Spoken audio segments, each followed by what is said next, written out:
What's up, YouTube? So it's Friday, just about 5 o'clock. We're done. I don't care if your car blows up. I'll worry about that on Tuesday. So, so we have one of our used car dealers. Remember, most used car dealers are not mechanics. They are used car dealers. They are salespeople. They are finance people. They're not technically mechanics.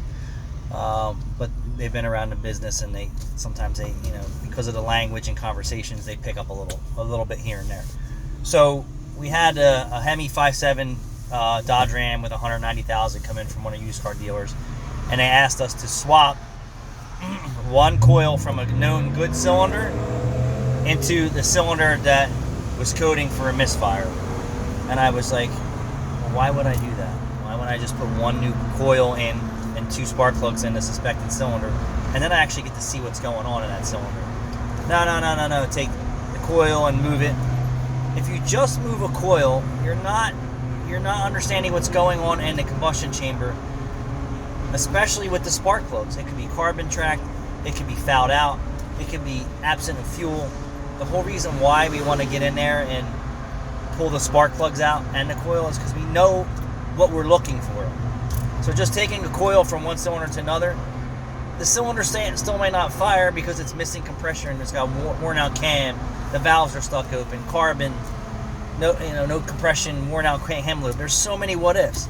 If the engine doesn't sound like it has a mechanical problem, chances are it doesn't. Doesn't mean that it doesn't have compression.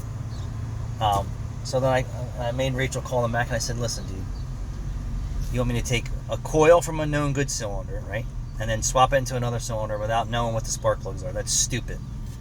If we have a bad cylinder, we just focus on that cylinder. So if you just want me to put a coil and spark plugs in that cylinder, Hemi has 2 per cylinder. Well, let's do that instead of me wasting my time doing this without getting the right answers. So my point to this is, if you already know that the compression's good, it doesn't have a worn out cam lobe, the valves aren't stuck open, and you put new spark plugs in there and you suspect that the coil is bad, then yes, take a coil from another cylinder and move it into the cylinder that you have more information about that you suspect is the problem with the new spark plugs.